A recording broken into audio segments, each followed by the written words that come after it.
ह्या ट्रेकिंग क्षेत्रामध्ये येण्यासाठी अजूनही कुठला एंट्री बॅरियर नाहीये. तो नसला पाहिजे कारण हा मुक्त छंद आहे हं. प्रत्येकासाठी. पण प्रॉब्लेम असा झाला, की हळू-हळू जसा हा सोशल मीडियाचा मी प्रादुर्भाव म्हणेन त्याला, तो वाढायला लागला. तर तो वाढायला लागल्याच्या नंतर खूप न्यूबीजची या फील्डमध्ये एंट्री झाली, which is a good thing, नाही असं नाहीये. पण आपण एखाद्या ग्रुपला तुम्ही ज्यावेळेला गड किल्ल्यांवर घेऊन जाता, त्यावेळेला त्या ग्रुपच्या ग्रूमिंगची सुद्धा तुमच्यावर जबाबदारी असते. समजा लोहगडला गेलात, तर संपूर्ण अवशेष संपन्न किल्ला आहे किंवा रायगड आहे, ज्याला इतिहास आहे, भूगोल आहे, प्लस अवशेष आहेत. तर तुम्हाला या क्षेत्राची आवड लागण्यासाठी पूरक असणारे कुठले किल्ले तर हे सुरुवातीचे किल्ले. सोशल मीडियावर तोही ट्रेंड निघालाय, की मुद्दाम सीझन नसलेल्या एखाद्या ट्रेकला जायचं आणि सांगायचं बघा मी किती ॲडव्हेंचर केलंय. हं. नवीन माणसाला हे खरंच कळत नाही. कारण काय आहे, की पूर्वी पुण्या-मुंबईमध्ये अशी मोजकीच नावं होती, हं. की ज्यांच्यावर डोळे झाकून जा असं सांगता यायचं. आता महाराष्ट्रामध्ये मिळून जवळपास 4,500 ते 5,000च्या आसपास ट्रेकिंग क्लब आहेत. पावसाळ्यामध्ये तर त्यांची संख्या अजून वाढते. त्यावेळेला ते एक ग्लोबल ठिकाण झाले.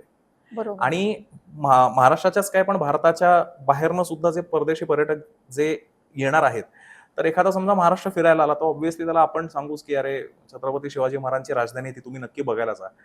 त्याला तिथे गेल्याच्या नंतर तो जी इमेज क्रिएट करेल रायगडाची, ती फक्त रायगडाची इमेज नाहीये, ती भारताची इमेज आहे. नाईट ट्रेक हा मी म्हटलं तसं सगळ्यात त्यातला महत्त्वाचा असं आहे, की जिथे डिफाईन्ड रूट आहेत नाईट ट्रेकसाठी शक्यतो बिगिनर्सनी तिथनं सुरुवात करावी नाईट ट्रेकला.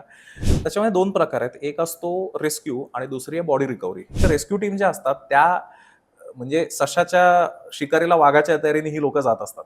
फर्स्ट रिस्पॉन्डर ती लोकं आहेत हं. आणि तुम्हाला लोकल सपोर्ट हा गरजेचाच असतो. त्याला काही ऑप्शन नाहीये. तर त्याच्यामुळे रेस्क्यू टीमचे तिथल्या लोकल गावकऱ्यांशी चांगले हिताचे संबंध असतातच आणि ती लोकं दुर्घटनांच्या वेळेला धावून येतात.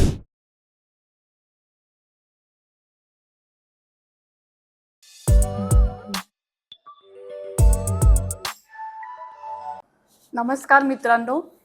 चर्चेस कारण की या आपल्या पॉडकास्टमध्ये आपलं पुन्हा एकदा स्वागत. तर जसा जून महिना, जुलै महिना येतो तशी आपल्या सर्वांना ओढ लागते ती म्हणजे सह्याद्रीची, वेगवेगळ्या ट्रेकिंग स्पॉट्सची आणि ॲडव्हेंचरची. तर आजच्या आपल्या एपिसोडमध्ये आपण अशा एका पाहुण्यांना बोलावलंय. ते या विषयातले तज्ज्ञ आहेत आणि एक खूप सीनियर ट्रेकर आहेत. त्यांना खूप प्रेमाने आणि आदराने सह्याद्रीचं गुगल असंही म्हणलं जातं. तर आज आपल्याबरोबर आहेत ओमकार ओक. तर ओमकारजी आपलं खूप खूप स्वागत. ओमकार हे जवळजवळ 20 वर्ष वेगवेगळ्या ग्रुप्स बरोबर सह्याद्रीमध्ये फिरतायत. त्यांनी अनेक हजारो लोकांना वेगवेगळे गडकिल्ले दाखवले. ते अभ्यास सहली सुद्धा घेतात. ते एक रेस्क्यू कोऑर्डिनेटर आहेत. त्याचप्रमाणे पर्यटन विभागाच्या राज्यस्तरीय साहसी पर्यटन समितीचे ते सदस्य आहेत आणि महाराष्ट्र ॲडव्हेंचर काउन्सिल अशा एका बॉडीवर ते डिरेक्टर सुद्धा आहेत आणि जसं मी सांगितलं रेस्क्यू कोऑर्डिनेटर सुद्धा आहेत. तर आज आपण त्यांच्याबरोबर या विषयावर अतिशय इंटरेस्टिंग अशा गप्पा मारणार आहोत. तर ओमकारजी, आपल्या सर्वांना माहितीच आहे की कोविड नंतर साधारणपणे ट्रेकिंग हा विषय खूप ट्रेंडिंग आहे आणि त्याचं सर्वात महत्त्वाचं कारण म्हणजे सोशल मीडियाचा खूप आपण एक म्हणू शकतो उद्रेक. आणि खूप सारी तरुणाई किंवा मिडल एजेड सगळेच लोक आजकाल आपण बघतो जून जुलै महिन्यात सह्याद्रीच्या दिशेने फिरायला लागतात. तर आपण इतक्या वर्षात भरपूर साऱ्या वेगवेगळ्या ग्रुप्स बरोबर सह्याद्रीमध्ये फिरता आहात. तर आपण जेव्हा सुरुवात केली त्या वेळच्या ट्रेकिंगमध्ये, टुरिझममध्ये आणि आताच्या ट्रेकिंगमध्ये आपण काय फरक बघता? सन 2000-2001च्या सुमारास मी ट्रेकिंगला सुरुवात केली आणि महाराष्ट्रातले ऑलमोस्ट 300 पेक्षा जास्त किल्ले मी बघितले. पण तुम्ही जो म्हणताय तो फरक याच्यासाठी मला जाणवला कारण ह्या ट्रेकिंग क्षेत्रामध्ये येण्यासाठी अजूनही कुठला एंट्री बॅरियर नाहीये. तो नसला पाहिजे कारण हा मुक्त छंद आहे हं. प्रत्येकासाठी. पण पूर्वी काय व्हायचं, की पूर्वी ज्यावेळेला तुम्हाला एखादा गड बघायचा आहे, एखाद्या किल्ल्यावर जायचंय किंवा ट्रेकला जायचंय, तर या क्षेत्रामध्ये कोणाचं तरी बोट धरून तुम्ही उतरणं अपेक्षित बरोबर. होतं. म्हणजे त्याच्यामध्ये असं होतं, की एक बरेचसे ट्रेकिंगला पुण्या-मुंबईमध्ये होते. आहेत अजूनही, की जे पूर्वापार चालत आलेले आहेत आणि त्यांच्यामध्ये तुम्हाला एक काय म्हणतो आपण बैठक असलेली लोकं होती त्या बरोबर. सगळ्यांमध्ये, की ज्यांचं बोट धरून तुम्ही गड-किल्ले फिरायचा ते तुम्हाला त्या वास्तू समजावून सांगायचे, तो भूगोल समजावून सांगायचे, इतिहास समजावून सांगायचे, ऐतिहासिक महत्त्व त्याचं भरपूर होतं. पण प्रॉब्लेम असा झाला की हळूहळू जसं हा सोशल मीडियाचा प्रादुर्भाव म्हणेन त्याला, तो वाढायला लागला. तर तो वाढायला लागल्याच्या नंतर खूप न्यूबीजची या फील्डमध्ये एंट्री झाली, which is a good thing, नाही असं नाहीये. पण आपण एखाद्या ग्रुपला तुम्ही ज्यावेळेला गड किल्ल्यांवर घेऊन जाता, त्यावेळेला त्या ग्रुपच्या ग्रूमिंगची सुद्धा तुमच्यावर जबाबदारी असते. उदाहरणार्थ असं आहे की एखाद्या तुम्ही समजा रायगडला जायला निघालात, तर तुम्ही रायगडला फक्त नेऊन आणणं हे फक्त तुमचं काम नसतं. त्याच्याबद्दल एक सखोल अभ्यास, माहिती सांगणं, मग एखादा एक्सपर्ट बरोबर असेल किंवा तुम्ही स्वतः सांगणं वगैरे वगैरे. तर या सगळ्याच्या थ्रू लोकांना तुम्ही एज्युकेट करू शकता किंवा लोकांना तुम्ही या फील्डची गोडी लावू शकता.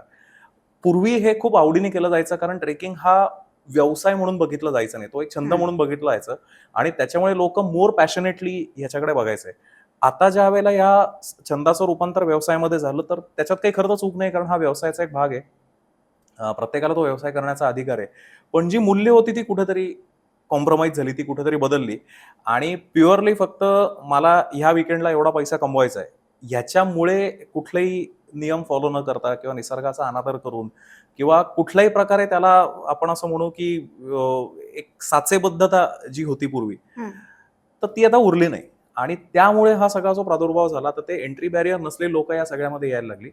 आणि जे कल्चर पूर्वी एज्युकेशन बेस्ड होतं, म्हणजे एखाद्या किल्ल्यावर, आता फॉर एक्झाम्पल जसं तुम्ही माझ्याबरोबर समजा एखाद्या किल्ल्याला आलात, एखाद्या ट्रेकला आलात आणि तुम्हाला कोणी विचारलं की तुम्ही जाऊन आला असाल तर त्याच्याबद्दल थोडीशी माहिती द्या, आम्हाला जायचंय, तर तुम्ही ती सांगू शकायचं, कारण तुम्हाला जो व्यक्ती घेऊन जायचा त्यांनी तुम्हाला तसं ग्रूम केलेलं, एज्युकेट केलेलं आहे त्यावेळेला.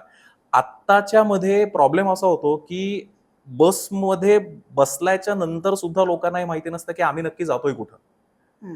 इतका, कारण हा आता याचं पूर्णपणे छंदामध्ये किंवा आपण असं म्हणू एक त्याला पिकनिक किंवा ट्रॅव्हलिंगचं टूरचं स्वरूप आलेलं आहे. तर त्याच्यामुळे जो सगळा आपण ज्याला क्लटरनेस म्हणू या सगळ्यातला, तर तो वाढला आणि त्यातल्या मूल्य शिक्षणाचा अभाव झाल्यामुळे जो तुम्ही म्हणताय तो डिफरन्स आपल्याला दिसायला लागला. एक शिस्तीचा अभाव झाला त्याच्यामध्ये, किंवा आपण जातोय कशासाठी ह्याचंच फाउंडेशन लोक विसरल्यामुळे त्या दोन काळांमध्ये आपल्याला फरक करता येतो. म्हणजे थोडंसं असं झालं की आता आजकाल असं आहे की वीकेंड झाला, शनिवार रविवार, शुक्रवारी रात्रीच गाडी काढायची आणि बाहेर जायचं, चला यावेळेला एखाद्या किल्ल्याला जाऊ. म्हणजे असं तुम्ही सांगितलं की एक काहीतरी थॉट प्रोसेस, आपल्याला काय बघायचंय, कसला अभ्यास करायचा आहे याचा विचार न करता एक पिकनिक स्पॉट या दृष्टीने त्याच्याकडे बघितलं जात आहे. 100%. कारण काय व्हायचं की म्हणजे मी ज्यांचं बोट धरून मी सुरुवातीला गड किल्ले फिरलो होते, डॉक्टर सचिन जोशी पुण्यातले, तर त्यांचं कायम म्हणणं, ते अजूनही त्यांचं तेच म्हणणं आहे की बिफोर, ड्युरिंग आणि आफ्टर अशी प्रोसेस असते, म्हणजे कुठल्याही एक्सकर्शनची. मग तुम्ही निसर्गात फिरायला जा किंवा तुम्ही गडकिल्ल्यांवर फिरायला जा, याच्यामध्ये गडकिल्ल्यांना हे जास्त लागू का पडतं, कारण तुम्ही काय बघायला जाताय त्याच्याबद्दलची माहिती तुम्ही वाचून जाणं, म्हणजे बिफोर ती माहिती जाल तिथे टॅली करून बघणं, आणि आल्याच्या नंतर मी जे वाचून गेलोय आणि मी जे बघितलंय त्याच्यामध्ये काही राहिलं नाहीये ना, ह्याचा ताळमेळ बसवणं, ही जी सगळी प्रोसेस फ्लो होती, या संपूर्ण प्रोसेस फ्लोला एक प्रकारे खीळ बसली. कारण मी म्हटलं तसं त्या पठडीतून वर येणारी लोक आता तेवढी उरली नाहीत. याच्यामध्ये असं नाहीये की सगळेच ट्रेकला जाणारे लोक किंवा सगळेच ऑर्गनायझर ह्याच पठडीतले आहेत, पण जो मेजॉरिटी आपल्याकडे जो मार्केटमध्ये जो तुम्हाला शेअर बघायला मिळतो, तो थोडासा या प्रकारचा असल्यामुळे पार्टिसिपंटला हा अवेअरनेसच नाहीये की मी जातोय कशासाठी आणि मी तिथं जाऊन काय करणं अपेक्षित आहे आणि मला ह्या ट्रेकला जाण्याचं माझं उद्दिष्ट काय. तर या सगळ्याचा अभाव झाल्यामुळे थोडंसं 2 जनरेशन म्हणू आपण त्याला, हा आपला फरक नक्कीच दिसून येतो. पण मला वाटतं अजूनही म्हणजे जरी हे सगळं असलं तरी मला वाटतं एक 50-60s मधले सुद्धा लोक तुमच्या ग्रुपमध्ये येत असतील, कारण तुम्ही जेव्हा ट्रेकला लोकांना घेऊन जाता तेव्हा मला वाटतं एक 15 वर्षाच्या पुढे अशी वयोमर्यादा तुम्ही ठेवता. तर आपण हेही पाहतो की आजकाल 50-60 मधले खूप सारे लोक रनिंग करतात, सायकलिंग करतात, वेगवेगळे एक्सकर्जनला जातात, तसे ट्रेकलाही येत असतील. तर आता असे काही लोक असतील आमच्या ऑडियन्समध्ये ज्यांना नव्याने ट्रेकिंग सुरू करायचंय, किंवा लेडीज असतील, एक होम मेकरचं उदाहरण घेऊ, ज्या रोज मे बी 1 तास वॉकिंग करतात, योगा करतात, फिट राहतात. तर अशा लोकांनी सपोज ट्रेकिंग सुरू करायचं म्हणलं तर असे कुठले किल्ले आहेत, असे कुठले स्पॉट्स आहेत जिथून सुरुवात होऊ शकते? आता बेसिकली असं आहे की तुम्ही सुरुवात म्हणताय, म्हणजे आता आपण याचा असा अर्थ घेऊया की पहिल्यांदाच ते घराबाहेर पडतायत किंवा त्यांना कुठेतरी ट्रेक या विषयाशीच त्यांची पहिल्यांदा ओळख होतीये. सगळ्यात त्यातला पहिल्यांदा जो ग्राउंड रूल असा आहे किंवा त्याचा नियम असा आहे की तुमची शारीरिक क्षमता आणि तुम्ही ज्या ठिकाणी जाताय त्या ठिकाणची काठिण्य पातळी याचा एक मेळ बसला पाहिजे. उदाहरण असं आहे की तुम्ही समजा फिजिकली फारसे फिट नाही आहात, म्हणजे तुमचा काही फारसा रेग्युलर व्यायाम नाहीये, पण तुम्हाला आवड आहे, तुम्हाला निसर्गात जाण्याची आवड आहे, तुम्हाला किल्ले बघण्याची आवड आहे, तुम्हाला तो इतिहास जाणून घेण्याची आवड आहे, तर ह्याची सुरुवात तुम्ही महाराष्ट्रातला जो सर्वोच्च किल्ला आहे साल्लेर ह्याच्यापासून केली पाहिजे असा काही नियम नाहीये. तुम्ही प्रतापगड सारख्या किल्ल्याला जाऊ शकता, जिथे वरपर्यंत ऑलमोस्ट वरपर्यंत गाडी जाते आणि काही पुढचा एक अर्धा पाऊण तासाचा वॉक आहे. सिंहगड सारखा किल्ला आहे, शिवनेरी सारखा किल्ला आहे किंवा लोहगड आहे, कोरीगड आहे. याच्यासारखे अवशेष संपन्न किल्ले आणि ज्याला इतिहास पण भरपूर आहे, अशा किल्ल्यांपासून तुम्ही सुरुवात करू शकता. किंवा रायरेश्वर आहे, जिथे शिवाजी महाराजांनी स्वराज्याची शपथ घेतली. रायगड आहे, जिथे तुम्हाला रोपवेने जाता येतं आणि तो किल्ला बघता येतो. तिथे तुम्हाला माहिती देणारे गाईडही उपलब्ध आहेत. तर या ठिकाणापासून जर तुम्ही सुरुवात केली तर तुमचा फिजिकल फिटनेस आणि किल्ल्याची काठिण्य पातळी याचा मेळ घालता येतो. काय होतं, बऱ्याच वेळेला उत्साह खूप असतो, पण थोडासा अविचार केल्यामुळे किंवा आपली क्षमता आणि तो किल्ला यांचा कुठेतरी समन्वय न साधला गेल्यामुळे अपघातांचं प्रमाण, ज्याच्याकडे आपण येऊया पुढे गेल्याच्या नंतर, तर ते होतं. तर त्यामुळे आता हे लोहगड असेल, कोरीगड असेल, हे जे मी किल्ले सांगितले हे चढायला अत्यंत सोपे आहेत. प्लस पुणे मुंबई पासून अगदीच जवळ आहेत. बेसिक सोयी सुविधा ज्या असतात, म्हणजे राहण्या खाण्याच्या सोयी सुविधा त्याच्या आजूबाजूला व्यवस्थित आहेत. आणि मुख्य म्हणजे जाऊन आल्याच्या नंतर तुम्हाला खूप एक्झर्शन होणे किंवा खूप त्रास होणे किंवा एखादा अवघड रॉक पॅच तुम्हाला चढावा लागतोय किंवा दोर लावून चढावं लागतंय वगैरे असल्या कुठल्याही याच्यामध्ये भानगडी नाहीयेत. त्याच्यामुळे बिगिनर फ्रेंडली हे किल्ले आहेत. आता एक्झाम्पल, तुम्ही समजा लोहगडला गेलात तर संपूर्ण अवशेष संपन्न किल्ला आहे, किंवा रायगड आहे ज्याला इतिहास आहे, भूगोल आहे, प्लस अवशेष आहेत. तर तुम्हाला या क्षेत्राची आवड लागण्यासाठी पूरक असणारे कुठले किल्ले, तर हे सुरुवातीचे किल्ले. एकदा तुम्हाला 15-20 किल्ल्यांचा एक्सपिरियन्स आला की त्याच्यानंतर you can shift to medium grade forts. आणि त्याच्यानंतर म्हणजे एक्झाम्पल हरिश्चंद्रगड आहे, रतनगड आहे, की ना अवघड आहेत ना सोपे आहेत, किंवा राजगड आहे वगैरे वगैरे. तर या किल्ल्यांना मग तुम्ही थोडंसं शिफ्ट होऊ शकता की ज्याला अगदी पायथ्यापासूनच चढाई आहे, म्हणजे गाडी जात नाही वगैरे वगैरे. हो हो प्रॉब्लेम काय होतो की मला म्हणजे काय म्हणतात, एकदमच मला 10व्या मजल्यावर जायचं असतं आणि तिथे कुठेतरी हा सगळा मिसमॅच होतो. तर तुम्हाला जायचं असेल तर त्याचे 2 ऑप्शन आहेत. पहिल्यांदा म्हणजे मला इंडिव्हिज्युअलीच जायचंय, मला कुठल्या ग्रुप बरोबर जायचं नाहीये. कारण मी म्हटलं तसं हे सगळं ट्रेकिंगचं कल्चर मला पसंत पडत नाहीये. मी त्या पठडीतला नाहीये. मला यंग मुलांबरोबर जायला आवडत नाही. तो सगळा गोंगाट वगैरे ते नकोय. बरोबर. हे सगळं जर असेल तर तुम्ही आयदर संपूर्णपणे एखाद्याकडून त्या ठिकाणची संपूर्ण माहिती घेऊन जा. तिथे रिस्क काय आहे, तिथे फॅसिलिटीज काय आहेत, तुमचं बेसिक बॅकग्राऊंड त्या समोरच्या व्यक्तीला आवर्जून सांगा की मी बिगिनर आहे, मला कुठलाही अनुभव नाही, तर तू मला किल्ला सुचव कुठला. तर बरोबर. पुण्याच्या जवळ मल्हारगड किल्ला आहे, वरपर्यंत गाडी जाते, 2-5 मिनिटाचा चढ आहे आणि तुम्ही किल्ल्यावर पोहोचता. म्हणजे अगदी लहान बाळाला सुद्धा तुम्ही त्या ट्रेकला घेऊन जाऊ शकता किल्ला इंट्रोड्यूस करण्याच्या दृष्टीने. तर हे सेल्फ ड्रिव्हन टुरिझम जे आहे किंवा सेल्फ ड्रिव्हन जे ट्रेक आहेत, तर ह्याच्यातनं तुम्हाला एक प्रकारचा कॉन्फिडन्स येतो की आपण साधे किल्ले करू शकतो किंवा तुम्हाला आउटडोअरमध्ये फिरण्याचा चांगला अनुभव येऊ शकतो. आणि ज्यावेळेला तुमची थोडीशी काठिण्य पातळी वाढवण्याची वेळ येते, त्यावेळेला जर तुम्हाला सेल्फ कॉन्फिडन्स किंवा सेल्फ अवेअरनेस जर निर्माण झाला असेल, तर you can go to medium scale forts. युट्यूबवर आज अनेक व्लॉग्स आहेत, व्हिडिओज आहेत. दर्जेदार व्हिडिओज बघून जा. कुठेही ज्याला आपण म्हणतो की मिसगाईड करणारे व्हिडिओ असतील तर त्यांना फॉलो न करणं. कारण काय असतं, कुठंतरी हल्ली सोशल मीडियावर तोही ट्रेंड निघालाय की मुद्दाम सीझन नसलेल्या एखाद्या ट्रेकला जायचं आणि सांगायचं बघा मी किती ऍडव्हेंचर केलंय. नवीन माणसाला हे खरंच कळत नाही. त्याला असं वाटतं की हाच त्या ट्रेकचा खरा सीझन आहे आणि त्याच्यामुळे तिथे फसगत होऊ शकते आणि पुढे अपघाताला निमंत्रण दिलं जाऊ शकतं. त्याच्यामुळे दर्जेदार युट्यूब व्हिडिओज हे एक चांगलं, अनेक पुस्तकं आपल्या मार्केटमध्ये उपलब्ध आहेत. तर ह्याची मदत घेऊन तुम्ही तुमचा सेल्फ ट्रेक प्लॅन करू शकता. किंवा दुसरा ऑप्शन, पहिल्यापासूनच तुम्ही एखाद्या चांगल्या ट्रेकिंग क्लबला जर जॉईन झालात, आणि चांगला ट्रेकिंग क्लब कुठला हे तुम्हाला गेल्याशिवाय कळणार नाही. ही पण खरी गोष्ट आहे. कारण काय आहे की पूर्वी पुण्या मुंबईमध्ये अशी मोजकीच नावं होती की ज्यांच्यावर डोळे झाकून असं सांगता यायचं. आता महाराष्ट्रामध्ये मिळून जवळपास 4,500 ते 5,000च्या आसपास ट्रेकिंग क्लब आहेत. पावसाळ्यामध्ये तर त्यांची संख्या अजून वाढते. त्याच्यामुळे तुम्हाला थोडंसं आजूबाजूला चौकशी करून किंवा त्यांचे सोशल मीडियावरचे रिव्ह्यूज काय आहेत, गुगल रिव्ह्यूज काय आहेत, कोणाला अनुभवी व्यक्तीला विचारून की हा ट्रेकिंग क्लब ह्यांनी हा ट्रेक ऑर्गनाईज केलाय, मला जायची इच्छा आहे, तर त्यांचे फीडबॅक कसे आहे, त्यांचं ऑर्गनाईज करणं कसं आहे, हे सगळं ज्याला तुम्ही माहिती काढता त्याच्यावर you are free to go over there. आणि नंतर तुम्ही मग पुढे सोपं, मीडियम आणि अवघड अशी तुम्ही ती कॅटेगरी करू शकता. म्हणजे शक्यतो सुरुवात करताना कुठल्या तरी अनुभवी ट्रेकर बरोबर, ग्रुप बरोबर जाणंच जास्त ऍडवाइजेबल म्हणजे तुम्हाला त्या ग्रुपची पहिलं काय ना मॅडम, ती तत्व पटली पाहिजे तुम्हाला. म्हणजे तुम्ही ज्या इंटेन्शननी जाताय आणि ज्या इंटेन्शननी ग्रुप चालतोय, हे दोन्ही जर मॅच नाही झालं तर तिथे कॉन्फ्लिक्ट सिच्युएशन आणि ही ट्रेकमध्येही निर्माण होऊ शकते. म्हणजे त्याला काही बंधनं नाहीयेत की ती ट्रेकच्या नंतरच किंवा आधीच निर्माण झाली पाहिजे. ती अनेकदा असं असतं की तुम्हाला एक छोटं उदाहरण देतो. बऱ्याच वेळेला खूप यंग जनरेशनचा भरणा असलेल्या बसमध्ये जोरजोरात गाणी लावली जातात. डान्स होतो, हे होतो, ते होतो. एखाद्या सीनियर सिटीझनला ते इरिटेट होऊ शकतं, की अरे हे बरोबर. मी ह्याच्यासाठी नव्हतो आलो, पण मला आता एकटा तरी कुठे जाणार? मला ऑप्शन नाहीये. आणि तिथे कुठेतरी कॉन्फ्लिक्ट तो चालू होतो. निर्माण होऊ तर शकतो. त्याच्यामुळे तुम्हाला हे सगळे पॅरामीटर्स चेक करूनच ते करणं गरजेचं आहे. नाहीतर ती तुमच्यासाठी डोकेदुखी ठरू शकते, की अरे मी एक आनंददायी गोष्टीकडे वळण्याचा प्रयत्न केलेला होता, पण एवढी गर्दी आहे, एवढी बेशिस्त आहे, तर मग आता जायलाच नको. बरोबर. तर ह्याच्यापेक्षा 2-3 गोष्टी लक्षात ठेवणं गरजेचं आहे. तुम्ही जाताय त्या किल्ल्याचा सीझन, त्या किल्ल्याची काठिण्य पातळी आणि तुमचा अनुभव. ओके. आता गेल्या वर्षीच महाराष्ट्रातले 11 आणि जिंजी असे 12 किल्ल्यांना युनेस्को वर्ल्ड हेरिटेज स्टेटस मिळालेलं आहे. जेव्हा आता आम्ही एखाद्या किल्ल्यावर सपोज गेलो, युनेस्को वर्ल्ड हेरिटेज स्टेटस मिळाल्यानंतर काय अपेक्षा आहे की त्या किल्ल्यामध्ये तुम्हाला काय काय फॅसिलिटीज असल्या पाहिजे?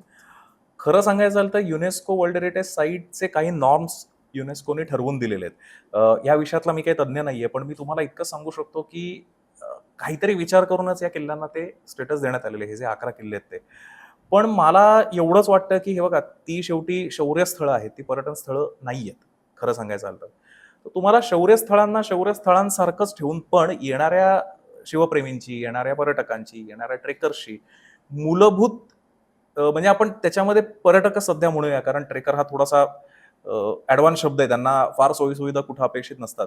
पण आता रायगडचं तुम्ही जर उदाहरण घेतलंत किंवा तुम्ही अजून एखाद्या समजा युनेस्को वर्ल्ड हेरिटेज साईटचं सिंहगडचं समजा तुम्ही उदाहरण घेतलं, तर तिथे शिवप्रेमी आणि पर्यटक भरपूर असतात, की ज्यांना जसं मी म्हटलं तसं की बिगिनर्स असतात किंवा जे त्या गोष्टीची सुरुवात करण्यासाठी तिथे आलेले असतात. तर काही मूलभूत सुविधा आहेत. म्हणजे एक्झाम्पल, चांगलं पिण्याच्या पाण्याची व्यवस्था आहे, की बॉटलबंद पाणी नाही म्हणत आहे मी, तिथे नॅचरल पिण्याचं पाणी, की पाण्याची टाकी तिथली साफ असणं अपेक्षित आहे किंवा वॉशरूम्स, आता जो खूप ज्वलंत मुद्दा सगळीकडे चाललेला आहे. हो, रायगडावर खूप ते वॉशरूम्स. म्हणजे हे सगळ्याच किल्ल्यांना लागू आहे. आता काय नाही याच्यामध्ये थोडंसं इंटर कॉन्फ्लिक्टिंग, म्हणजे समजा एकापेक्षा जास्त गव्हर्नमेंट बॉडीज जर इन्व्हॉल्व असतील, तर त्या जबाबदारीचं विभाजन जे आहे, तर ते समजा क्लिअर नसेल किंवा त्याच्यामध्ये जर काही कॉन्फ्लिक्ट्स असतील, तर ह्या सगळ्या गोष्टी उद्भवू शकतात. पण माझं असं म्हणणं आहे, की सरकारकडे आपण एवढीच मागणी करू शकतो, की जे कोणी जबाबदार ह्याला मंडळ आहे किंवा जे कोणी जबाबदार गव्हर्नमेंट बॉडी आहे, त्यांनी लवकरात लवकर या सिच्युएशनचं गांभीर्य लक्षात घेऊन किमान वॉशरूम सारख्या आणि स्वच्छ पिण्याच्या पाण्यासारख्या बेसिक फॅसिलिटीज युनेस्कोच्या किल्ल्यांवर तरी ठेवणं गरजेचं आहे. कारण आपण ज्याला वर्ल्ड हेरिटेज साईट म्हणतो, त्यावेळेला ते एक ग्लोबल ठिकाण झालंय. बरोबर. आणि महाराष्ट्राच्याच काय, पण भारताच्या बाहेरनं सुद्धा जे परदेशी पर्यटक जे येणार आहेत, तर एखादा समजा महाराष्ट्र फिरायला आला, तर ऑब्व्हियसली त्याला आपण सांगूच की अरे छत्रपती शिवाजी महाराजांची राजधानी ती तुम्ही नक्की बघायला जा. त्याला तिथे गेल्याच्या नंतर तो जी इमेज क्रिएट करेल रायगडाची, ती फक्त रायगडाची इमेज नाहीये, ती भारताची इमेज आहे. कारण तो मी इंडियात गेलो असंच सांगणार आहे पुढे जाऊन. बरोबर. किंवा सिंहगडाची जी इमेज आहे, तो म्हणणार मी इंडियात गेलो होतो, महाराष्ट्रात गेलो होतो, एक्सेट्रा एक्सेट्रा. म्हणजे ती फक्त त्या किल्ल्यापुरतं ते मर्यादित नाहीये. त्याच्यामुळे ज्या बेसिक सोयी सुविधा ज्या आहेत, की ज्या पर्यटकांसाठी तिथे गरजेच्या आहेत, ज्याच्यामुळे कुठल्याही प्रकारे तिथे काय म्हणू आपण त्याला, अव्यवस्थापन तिथे होणार नाही. तर सरकारने याचा विचार करून त्या मूलभूत सुविधा तिथे इन्स्टॉल करणं आणि मुख्य म्हणजे त्या व्यवस्थित मेंटेन करणं. कारण अनेकदा असं होतं, की एक पिण्याच्या पाण्याचा आपण तिथे टाकी बसवली आणि त्याचा नळच खराब आहे. त्याचा मेंटेनन्स नाहीये. तर त्याचा पुढे काही उपयोग होत नाही. त्याच्यामुळे त्या युनेस्कोच्या नॉर्म्सला पूरक काय तुम्हाला तिथे व्यवस्था करता येईल हे करणं गरजेचं आहे. कारण शेवटी ते मानांकन मिळालेलं आहे. समजा जर उद्या युनेस्कोच्या ऑडिटमध्ये हे आढळून आलं, की ह्याप्रमाणे हे किल्ले डेव्हलप झालेले नाहीयेत किंवा या सोयी-सुविधा नाहीयेत, तर त्याचा विपरीत परिणामही होऊ शकतो. त्यावेळी कुठेतरी या गोष्टीकडे गांभीर्याने त्या रिस्पॉन्सिबल डिपार्टमेंटनी बघण्याची गरज आहे. ओके. तर थोडासा एक वेगळा प्रश्न आहे. आजकाल नाईट ट्रेक असा पण एक जास्त करून तरुणाईमध्ये एक खूप फेमस ट्रेंड आहे, खूप अपकमिंग ट्रेंड आहे. तर नाईट ट्रेक हा कितपत सेफ आहे आणि कुठे नाईट ट्रेकला आपण जाऊ शकतो? नाईट ट्रेक हा मी म्हटलं तसं सगळ्यात त्यातला महत्त्वाचा असं आहे, की जिथे डिफाईन्ड रूट आहेत नाईट ट्रेकसाठी. शक्यतो बिगिनर्सनी तिथनं सुरुवात करावी नाईट ट्रेकला.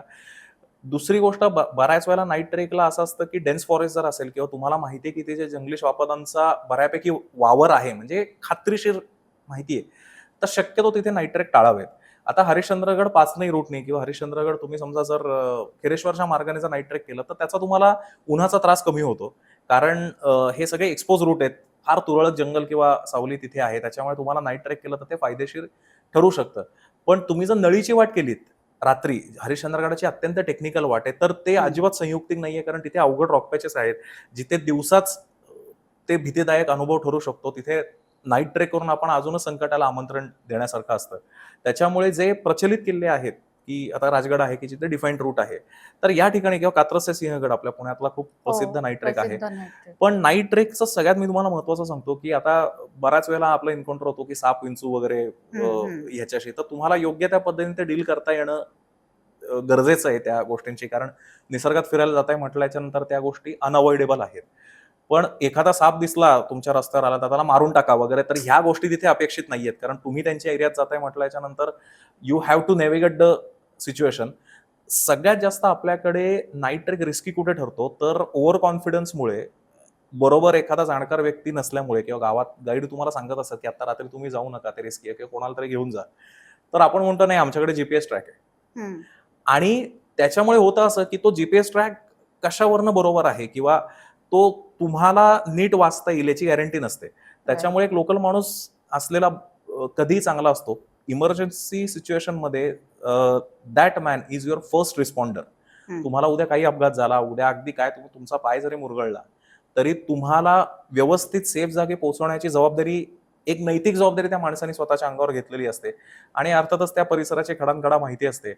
तुम्ही त्या नाईट ट्रेकला तुम्ही टेन्शनमध्ये चढणार आणि मला रस्ता सापडेल का नाही, मग हे युट्यूब व्हिडिओमध्ये दाखवलंय तसं इथे कुठे दिसत नाहीये, या सगळ्यापेक्षा 200-500 रुपये त्याला द्या आणि तुम्ही संपूर्णपणे टेन्शन मुक्त होऊन त्या ऍक्टिव्हिटीचा आनंद घ्या. तर त्यामुळे प्रचलित मार्गांवर नाईट ट्रेक करणं हे सगळ्यात ऍडवायझेबल आहे. तिथले रिसोर्सेस तुम्हाला माहिती पाहिजेत की काय काय आहेत ते. तिथल्या सगळ्यात महत्वाच्या रिस्क फॅक्टर्स तुम्हाला माहिती असणं खूप गरजेचं आहे. कारण त्या माहिती नसतील तर मग तुम्ही एखाद्या टेक्निकल ट्रेकला नाईट ट्रेक म्हणून जाल आणि तिथे अडकून बसाल आणि खूप दुर्घटनेला तुम्ही आमंत्रण दिल्यासारखं होईल. तर त्यामुळे नाईट ट्रेक ही अत्यंत आनंददायी गोष्ट आहे. कोजागिरी पौर्णिमेच्या रात्री आपल्याकडे कात्रज टू सिंहगड करणारे भरपूर ग्रुप आहेत किंवा आता हरिश्चंद्रगड आहे, कळसुबाईला नाईट ट्रेक चालू झालाय. सकाळी तिथनं दिसणाऱ्या सूर्योदयाचा आनंद आपल्याला घेता येऊ शकतो.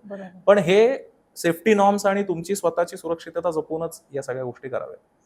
तर तुम्ही सेफ्टी नॉर्म्स, दुर्घटना वगैरे उल्लेख केला. आता रेस्क्यू हे पण एक अत्यंत महत्त्वाचा भाग आहे या पूर्ण ट्रेकिंगच्या जर्नीमधला.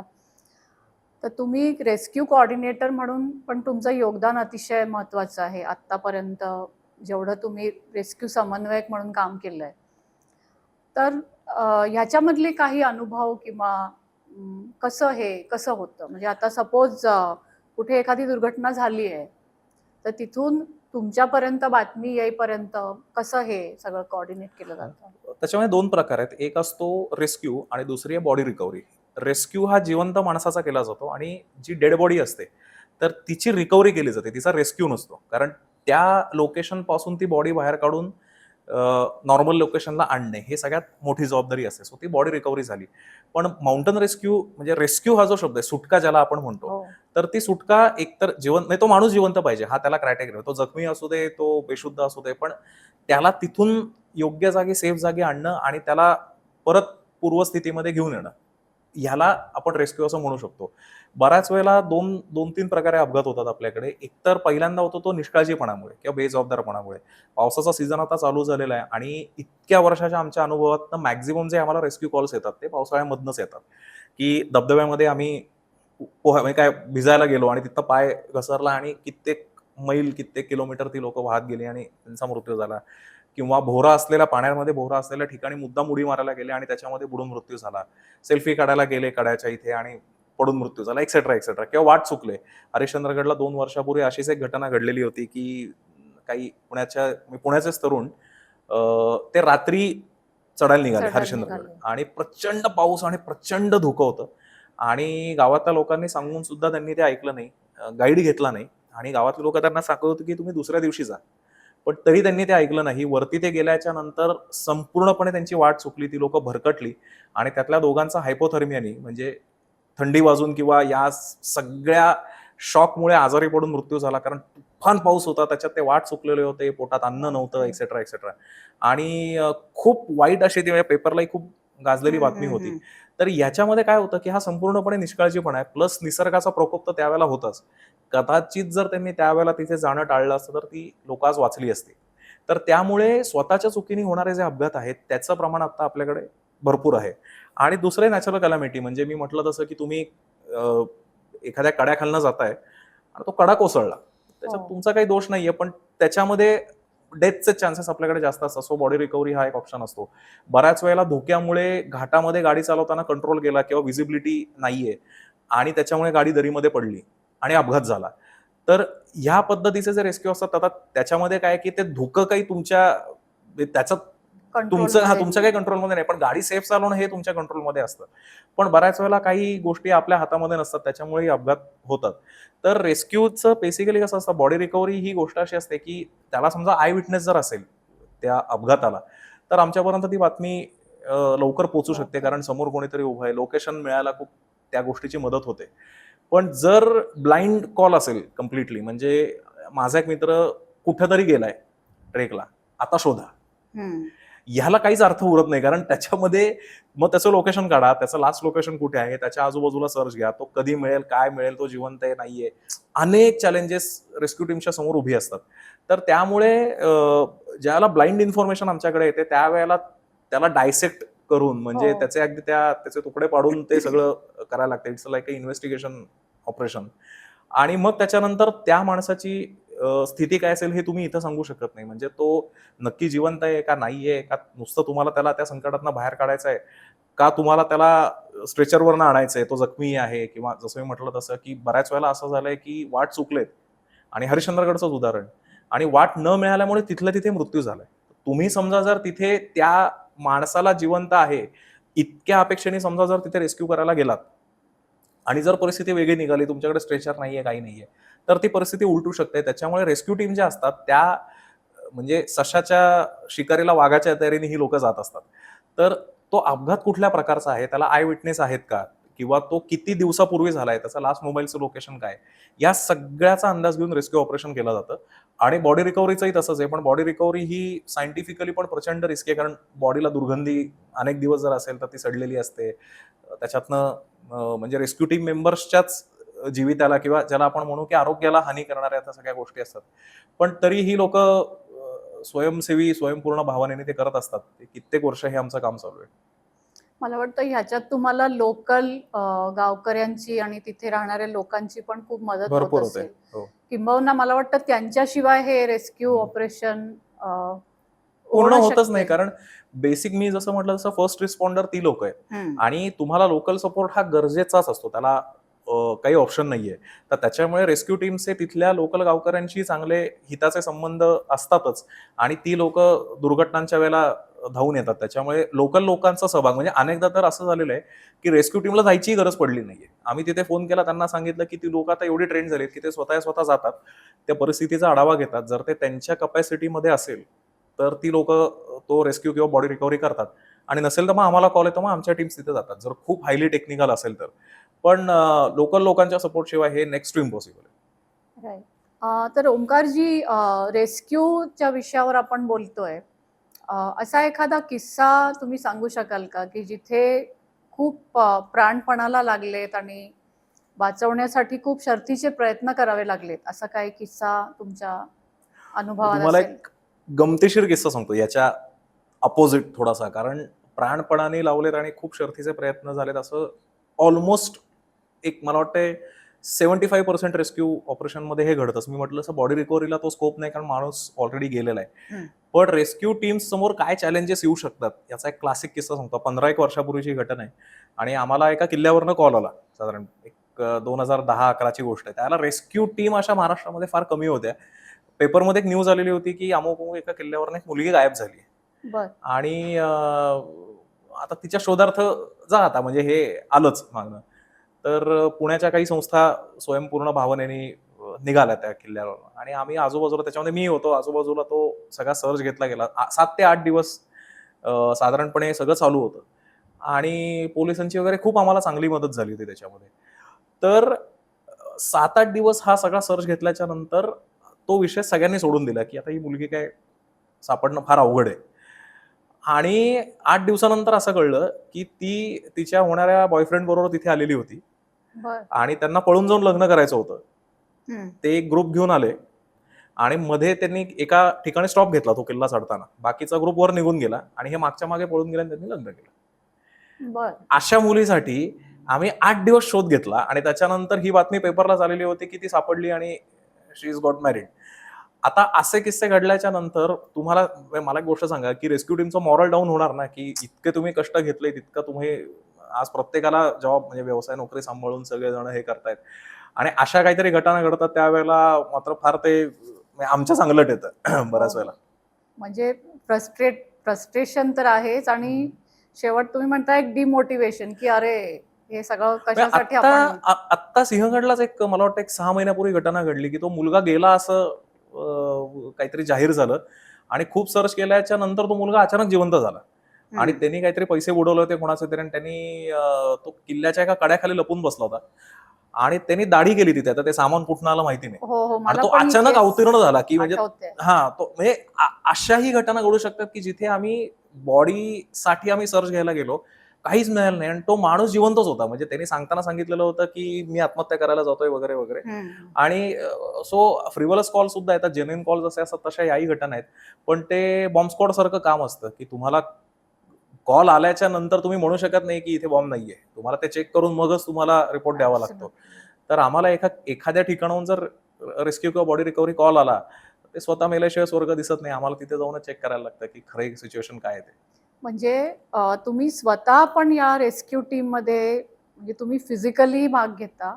बहुतांश वेळी पण मी रेस्क्यू समन्वयक आहे. म्हणजे हा. ह्याच्यामध्ये माझा सहभाग ऍक्च्युअल रेस्क्यू ऑपरेशनमध्ये फार कमी असतो. कारण टेक्निकॅलिटी त्याच्यामध्ये फार गरजेची असते. त्या सगळ्या रेस्क्यू आणि बॉडी रिकव्हरीसाठी. तर त्या रेस्क्यू टीम ज्या असतात त्या प्रशिक्षित असतात आणि त्यांना सपोर्टचं काम आमच्याकडे असतं. म्हणजे पहिला जो रेस्क्यू कॉल येतो, की इथे तुमच्या मदतीची गरज आहे. आता तुम्ही योग्य ती रेस्क्यू टीम तिथे पाठवा. तो व्हिक्टिम आणि रेस्क्यू टीम ह्याच्या मधल्या समन्वयाचं काम आमच्याकडे असतं. ओके. मग आता एक टू समराईज मला असं विचारायला आवडेल की जेव्हा एखादा आता यावर्षीचा सीझन सुरू होतोय तर तुम्ही डूज अँड डोंट्स असं काय सांगाल का की हे हे हे नक्की करा आणि हे हे हे अजिबात करू नका. सगळ्यात महत्वाचं म्हणजे ट्रेंडिंग ठिकाणं बघून भटकंतीला जाऊ नका. म्हणजे बऱ्याच वेळा असं असतं, की एखादा धबधबा खूप सोशल मीडियामध्ये प्रसिद्ध आहे. तिथे गेल्याच्या नंतर कळतं, अरे त्या बेस कॅम्प पासूनच त्या धबधब्याला पोहोचायला 7-8 तास लागणार कारण इतकी लाईनमध्ये, इतकी लोकं मध्ये आहेत, सगळ्या सोयी झालेल्या आहेत वगैरे, वगैरे. तर ट्रेंडिंग ठिकाण प्रत्येक वेळेला चांगलं निघेल असं नाही किंवा ट्रेंडिंग ठिकाण चांगलं असू शकतं, पण ते वीकेंडला चांगला आनंददायी अनुभव देईल, असं काही गरजेचं नाहीये. दुसरी गोष्ट म्हणजे मी म्हटलं तसं तुमची स्वतःची कपॅसिटी बघून ते ठिकाण ठरवा. ओव्हर टेक्निकल जे किल्ले आहेत, मोरोशीचा भैरवगड आहे किंवा अलंग मदन कुलंग आहे, लिंगाणा आहे, ढाकबैरी आहे. तर उगाचच कोणीतरी सांगतंय की तिथे ॲडव्हेंचर आहे म्हणून तिथे जाण्यात काही अर्थ नाही. कारण त्या किल्ल्यांचा सीझन फार चांगला असणं म्हणजे योग्य असणं फार गरजेचं आहे. त्याच्यासाठी तुम्हाला अनुभवी ट्रेकर्सची मदत घेता येते, पुस्तकांची मदत घेता येते. YouTubeचे चांगले व्लॉग्स जे आहेत, की जे तुम्हाला जेन्युइन ऑर्गॅनिक माहिती देतात. अशा व्लॉग्सची तुम्हाला मदत घेता येऊ शकते. आणि सगळ्यात महत्त्वाचं म्हणजे तुमची सुरक्षितता ही सगळ्यात टॉपला आहे. बरोबर. तुम्ही आहात तर पुढचा ट्रेक आहे. तुम्हालाच उद्या काही झालं तर घरातनं हालता सुद्धा येत नाही.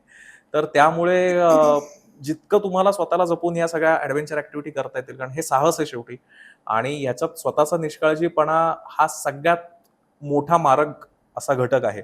तर त्यामुळे डूज अँड डोंट सांगण्यासारख्या भरपूर गोष्टी आहेत, की तुम्ही फर्स्ट एड किट बरोबर ठेवा, हे करा, ते करा वगैरे. पण त्या लिस्ट तुम्हाला कुठेही मिळून जातील. तुम्ही ChatGPT केला तरी तुम्हाला हे मिळेल. पण सगळ्यात महत्त्वाचं म्हणजे तुमची कपॅसिटी आणि ठिकाणाची काठिण्य पातळी जे मी पहिल्या याच्यामध्ये सांगितलं. सुरुवात ही तिथून होते. लोकल गाईड हा मुद्दा जो आहे हा अंडररेटेड राहतो बऱ्याच वेळेला. लोकांना असं वाटतं, अरे कशाला उगाचच ₹1000 द्यायचे, आपलं आपण जाऊ, सेल्फ एक्सप्लोरेशन करू, त्याच्यात मजा असते. पण ज्या वेळेला संकट येतं त्यावेळेला त्या लक्षात येतं, की अरे त्या माणसाला घेतलं असतं तर बरोबर झालं असतं. कारण तुमचा अनुभव तुम्हाला म्हणजे त्यातनं बाहेर काढण्यासाठी मदत करतो असं नाही, कारण अनुभव नसतोच बऱ्याच वेळेला. तो ओव्हर कॉन्फिडन्स मधनं आलेला असतं, की आपलं आपण करूया वगैरे. तर लोकल गाईड हा तुम्हाला फार म्हणजे काय म्हणतात दुर्लक्षिलेला घटक आहे, पण तो तसं करून चालणार नाही. त्यांची मदत तुम्हाला घेणं फार गरजेचं आहे. आणि सरसलामत तो पगडी पाचाच हा नियम जर तुम्ही ठेवलात, तर कुठलीही पावसाळी भटकंती किंवा कुठलीही नॉर्मल भटकंती सुद्धा प्युअर आनंददायी होऊ शकते. ओके. तर मला वाटतं आज खूप मजा आली तुमच्याशी बोलून आणि आपल्या प्रेक्षकांना सुद्धा आम्ही हेच सांगू इच्छितो की आपण जेव्हा किंवा एखाद्या ट्रेकला किंवा एखाद्या ॲडव्हेंचरला जायचा विचार करत असाल तर आज ओंकारजींनी ज्या काही टिप्स आपल्याला दिल्या आहेत त्याचा नक्की विचार करूया. एपिसोड जर आवडला असेल तर कमेंट बॉक्समध्ये जरूर लिहा. आपल्यालाही जर एखाद्या ट्रेकला जायचं असेल तर ओंकारजी स्वतः सुद्धा भरपूर साऱ्या ग्रुप्स बरोबर जातात. ते अशा भरपूर साऱ्या ग्रुप्सवर जाऊन अतिशय अभ्यासपूर्वक माहिती देतात. नुसतं किल्ल्याला जाऊन आलो, बोज्जा करून आलो याच्यापेक्षा एखाद्या किल्ल्यावर जाऊन जर तुम्ही त्या किल्ल्याचा इतिहास जाणून घेतला, तिथे कुठल्या कुठल्या वेगवेगळ्या प्रकारच्या घटना घडल्या, तिथल्या वास्तूंना एक प्रकारचा इतिहास असतो, हे सगळं जाणून जर घेतलं तर तो एक लॉंग लास्टिंग एक्सपिरियन्स असू शकतो. तर आपल्यालाही अशा कुठल्या ट्रेक्सला जायचं असेल, ओंकारजींबरोबर जायचं असेल तर कमेंट बॉक्समध्ये जरूर लिहा. आम्ही लवकरच एक वेगळ्या विषयावर पुढचा एपिसोड घेऊन आपल्या भेटीला येऊ. धन्यवाद.